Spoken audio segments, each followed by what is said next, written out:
ಎಲ್ರಿಗೂ ನಮಸ್ಕಾರ. ನಾನು Chandrashekhar Channagiri. R T I ಬಗ್ಗೆ ಸಾಕಷ್ಟು ಜನಕ್ಕೆ ತಪ್ಪು ಕಲ್ಪನೆ ಇದೆ. R T I supreme court ಕೊಟ್ಟಿರುವಂಥ ಒಂದು ಅಧಿಕಾರ. ಅದನ್ನು ನಾವು ನಾಗರಿಕರಾದರೂ ಪ್ರತಿಯೊಬ್ಬರು ಬಳಸ್ಕೋಬೇಕು.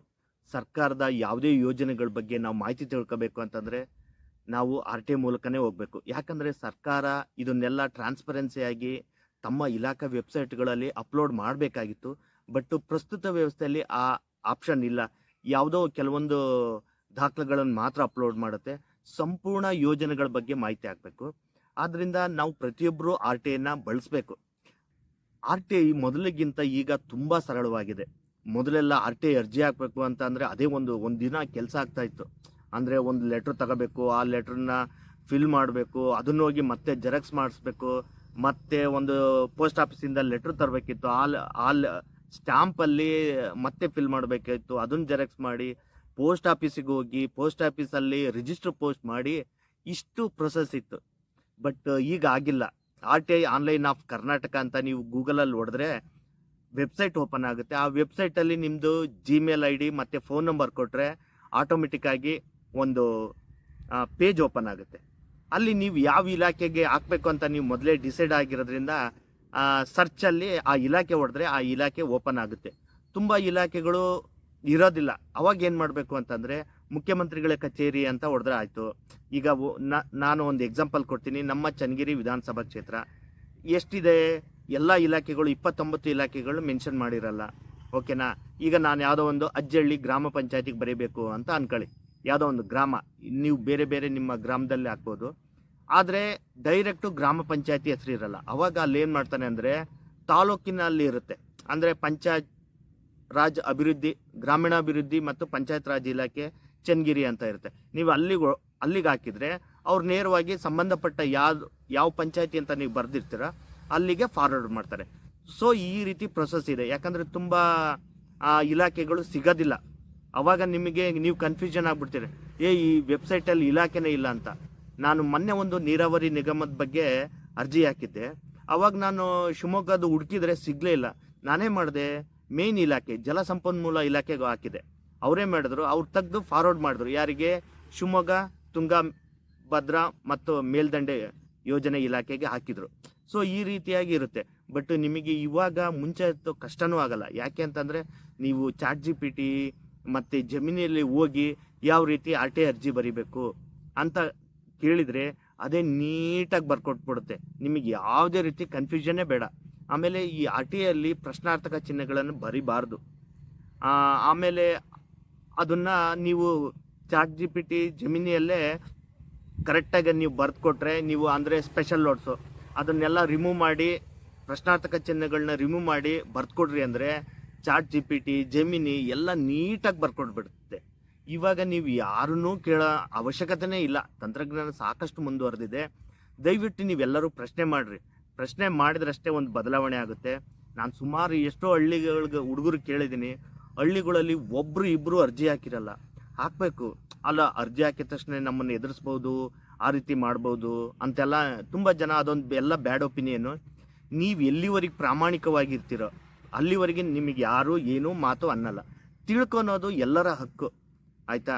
ಈಗೇನೋ ಒಬ್ರು ಹಾಕಿದರೆ ಅವನು ನಮ್ಗೆ ಯಾರೋ ಎದುರಿಸ್ಬೋದು, ಆ ಥರ ಎಲ್ಲ ಏನೂ ಇಲ್ಲ. ನೀವೆಲ್ಲ 10-20 ಜನ ಸೇರಿ ಒಂದೇ ಅರ್ಜಿ ಹಾಕ್ರಿ. ಅವಾಗ ಏನು ಮಾಡ್ತಾರೆ? ವೆಬ್ಸೈಟಲ್ಲಿ ಅಪ್ಲೋಡ್ ಮಾಡೇ ಮಾಡ್ತಾರಲ್ವಾ. 20 ಜನಕ್ಕೆ ಅವ್ರು ಉತ್ತರ ಕೊಡೋಕ್ಕೆ ಸಾಧ್ಯನಾ? ಅದೇ ಒಂದು ಕೆಲಸ ಆಗ್ಬಿಡುತ್ತೆ. ಸೊ ಆದ್ದರಿಂದ ಸರ್ಕಾರಕ್ಕೂ ನಾವು ಈ ರೀತಿ, ಇದು ಒಂದು ರೀತಿ ಏನಂತಾರೆ ಪ್ರತಿಭಟನೆ, ಒಂದು ರೀತಿ ಪತ್ರದ ಹೋರಾಟ. ಹೌದು, ಒಂದೇ ವಿಷಯನ ಈಗ ಒಂದು ಗ್ರಾಮ ಪಂಚಾಯತಿಯಲ್ಲಿ ಗ್ರಾಮ ಸಭೆ ಆಗಬೇಕು, ವಾರ್ಡ್ ಸಭೆ ಆಗಬೇಕು, ಅವೆಲ್ಲ ಮಾಡೇ ಇರಲ್ಲ. ಯಾಕೆ ಮಾಡಿಲ್ಲ? ಇದನ್ನು 10 ಹುಡುಗರು 10 ಅರ್ಜಿ 10 ರೂಪಾಯಿ ಕೊಟ್ಟು ಹಾಕಿದ್ರು ಅಂದರೆ ಗ್ರಾಮ ಪಂಚಾಯತ್ ಏನು ಮಾಡ್ತಾನೆ? ಅವಾಗ 10 ಜನಕ್ಕೆ ಉತ್ತರ ಕೊಡೋದಂದ್ರೆ ಎಷ್ಟು ಕಷ್ಟ ಆಗುತ್ತೆ ಅವನಿಗೆ, ಹೌದಲ್ವಾ? ಇದನ್ನು ಸರ್ಕಾರ ವೆಬ್ಸೈಟಲ್ಲಿ ಅಪ್ಲೋಡ್ ಮಾಡಿಬಿಟ್ರೆ ಯಾವುದೇ ಸಮಸ್ಯೆ ಇರಲ್ಲ. ಬಟ್ ಮಾಡ್ತಾ ಇಲ್ಲ. ನೋಡಿ, ರಾಜಕೀಯ ವ್ಯವಸ್ಥೆ ಇಷ್ಟು ಅಧೋಗತಿ ಆಗ್ಬಿಟ್ಟಿದೆ. ಇಲ್ಲ, ನೀವೆಲ್ಲರೂ ತಿಳ್ಕೋಬೇಕು. ಯಾವುದಾದ್ರೂ ಒಂದು ವಿಷಯ ಬಗ್ಗೆ ಮಾತಾಡಬೇಕು ಅಂದಾಗ ನಾವು ವಿಷಯ ತಿಳಿದಲೇ ಮಾತಾಡಬಾರ್ದು. ಸಾಕಷ್ಟು ಸರ್ಕಾರಿ ಯೋಜನೆಗಳು ಎಲ್ಲದಕ್ಕೂ ಒಂದು DPR ಅಂತ ಇರುತ್ತೆ, ಡೀಟೇಲ್ಸ್ ಪ್ರಾಜೆಕ್ಟ್ ರಿಪೋರ್ಟ್ ಅಂತ. ಅದನ್ನು ನೀವು ತಿಳ್ಕೋಬೇಕು. ಅದು ಏನು ವಿಷಯ, ಅದನ್ನು ನಾವು ಯಾವುದೇ ಒಂದು ಕ್ವಶನ್ ಮಾಡೋಕ್ಕಿಂತ ಮುಂಚೆ ನಾವು ಪೂರ್ವಪರ ವಿಷಯ ತಿಳ್ಕೋಬೇಕು. ಆದ್ದರಿಂದ ಪ್ರತಿಯೊಬ್ಬರು RTIಯಲ್ಲಿ ಅರ್ಜಿ ಹಾಕ್ರಿ. ಇದು ತಪ್ಪು ಅಂತ ಏನು ಅನ್ಕೋಬೇಡ್ರಿ. ನಿಮಗೆ ನಾನು ಸತ್ಯ ಹೇಳ್ಬೇಕಂದ್ರೆ ನಾನು ಒಂದು 500ಕ್ಕಿಂತ ಹೆಚ್ಚು ಅರ್ಜಿ ಹಾಕಿದ್ದೀನಿ. ಬಟ್ ಯಾವುದೇ ನನ್ನ ಸ್ವಾರ್ಥಕ್ಕೆ ಹಾಕಿಲ್ಲ, ಎಲ್ಲ ಸಮಾಜಕ್ಕಂತಲೇ ಹಾಕಿದ್ದೀನಿ. ನಾನು ಒಂದೇ ಅರ್ಜಿ ಹಾಕೋದು ಯಾವಾಗಲೂ. ನಾನು ಫಸ್ಟ್ ಅಪೀಲ್ ಹಾಕಿರೋ ತುಂಬಾ ಕಮ್ಮಿ, ಆದರೆ ನಮಗೆಲ್ಲ ಮಾಹಿತಿ ಕೊಡ್ತಾರೆ. ಯಾಕೆ ಅಂತ ಗೊತ್ತಿಲ್ಲ. ಬಟ್ ನಾನು ಹೇಳ್ಕೋಬೇಕಂದ್ರೆ ನಾನು ನಿಜವಾಗ್ಲೂ ಪ್ರಾಮಾಣಿಕವಾಗಿದ್ದೀನಿ ಆ ವಿಚಾರದಲ್ಲಿ. ನಾನು ಸಮಾಜಕ್ಕಂತಲೇ ಮಾಹಿತಿ ಹಾಕೋದು, ಯಾವುದೋ ನನ್ನ ಪರ್ಸ್ನಲ್ಗೆ ಯಾವತ್ತೂ ಹಾಕಲ್ಲ. ಸೊ ನಿಮಗೆಲ್ಲ ಕೇಳಿರ್ತೀರ, ಪೇಪರಲ್ಲಿ ಓದಿರ್ತೀರ, ಅಲ್ಲಿ ಹಂಗಾಯ್ತಂತೆ ಹಿಂಗಾಯ್ತೆ ಅಂತ. ಅದೆಲ್ಲ ಅವರು ಅಪ್ರಾಮಾಣಿಕರಾದಾಗ ಅಷ್ಟೇ ಅವೆಲ್ಲ ಆಗಕ್ಕೆ ಸಾಧ್ಯ. ದಯವಿಟ್ಟು ಯಾರಿಗೂ ಇದಕ್ಕೆ ಬ್ಯಾಡ್ ಒಪಿನಿಯನ್ ಬೇಡ, ತಪ್ಪು ಕಲ್ಪನೆ ಬೇಡ. ತುಂಬ ನೀವು ಮಾಹಿತಿ ತಿಳ್ಕೋಬೇಕು. RTIಯಲ್ಲಿ ಅರ್ಜಿ ಹಾಕ್ರಿ, ಆ ವಿಷಯಕ್ಕೆ ಸಂಬಂಧಿಸಿದಂತೆ ತಿಳ್ಕೊಳ್ರಿ. ನೀವು ತಿಳಿದಾದ್ಮೇಲೆ ಇನ್ನೊಂದು 4 ಜನಕ್ಕೆ ಜ್ಞಾನ ಹೇಳ್ಕೊಡ್ರಿ. ಈ ಜ್ಞಾನ ಅನ್ನೋದು ಹೆಂಗಂದ್ರೆ ಮುಚ್ಚಿಟ್ರೆ ಕೊಳಿತಾ ಹೋಗುತ್ತೆ, ನೀವು ಬಿಚ್ಚಿಟ್ರೆ ಒಳಿತಾ ಹೋಗುತ್ತೆ. ಪ್ರತಿಯೊಂದು ವಿಷಯ ಬಗ್ಗೆನೂ ಜನರಲ್ಲಿ ಅರಿವು ಮೂಡಿಸ್ಬೇಕು. ಅರಿವು ಮೂಡ್ಸೋಕ್ಕೆ ದಾರಿ ಏನಂತಂದರೆ ನಾವು ತಿಳಿದಿರೋಂಥ ವಿಷಯನ ಇನ್ನೊಬ್ರು 4 ಜನಕ್ಕೆ ಹಂಚಬೇಕು. ಅವಾಗ ಅವನು ಜ್ಞಾನಿ ಆಗ್ತಾನೆ. ನಾವು ನಮ್ಮ ಜ್ಞಾನ ನಾವು ಮುಚ್ಚಿಡಬಾರ್ದು. ಆದ್ದರಿಂದ ಪ್ರತಿಯೊಬ್ಬರು ಪ್ರಶ್ನೆ ಮಾಡಿರಿ. ನೀವು ಎಷ್ಟು ಪ್ರಶ್ನೆ ಮಾಡ್ತೀರೋ ಅಷ್ಟು ಒಳಿತಾ ಹೋಗುತ್ತೆ. ಅಷ್ಟು ಅಧಿಕಾರಿಗಳು ಸಮೇತ ಎಚ್ಚೆತ್ಕೊಂತಾರೆ. ಅವರೇನು ಅಧಿಕಾರಿಗಳು ಯಾರು, ಎಲ್ಲರೂ ಭ್ರಷ್ಟರು ಅಂತ ನಮಗೆ ಅದು ನಮ್ಮಲ್ಲಿ ಮೈಂಡ್ ಸೆಟ್ ಆಗಿಬಿಟ್ಟಿದೆ. ಅಧಿಕಾರಿಗಳು ತುಂಬ ಭ್ರಷ್ಟರು ಅಂತ. ಇಲ್ಲ, ತುಂಬ ಪ್ರಾಮಾಣಿಕರಿದ್ದಾರೆ. ಬಟ್ ಏನೂ ಮಾಡೋಕ್ಕಾಗಿಲ್ಲ.